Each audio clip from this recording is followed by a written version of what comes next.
This video is designed to help guide you through installing the PT100 on a Magnum panel using the charge controller bracket.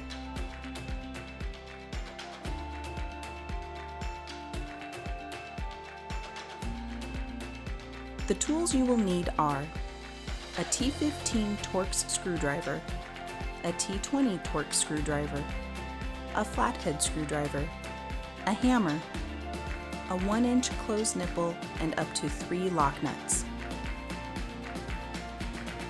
To mount the PT100 to the Magnum panel using the bracket, first you'll need to determine which side of the Magnum panel you plan on mounting the charge controller, and whether you're going to use the upper or lower mounting holes to attach the bracket. This will all depend on your particular installation.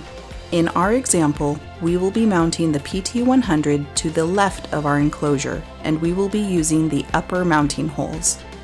The PT100 uses the uppermost mounting hole on the bracket, so we will pre-thread that hole using one of the T20 thread forming screws.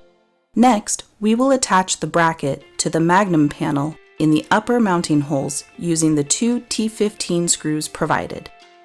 Before you mount the PT100 to the bracket, be sure to knock out the appropriate knockout hole on both the Magnum panel and the PT100.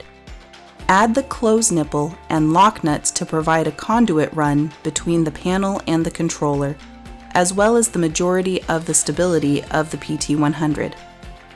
Adding a standard 1-inch plastic bushing should be done to protect the wire insulation as it enters and exits the nipple. Finally, attach the PT100's keyhole to the bracket using the T20 screw that we used to pre-thread the mounting hole.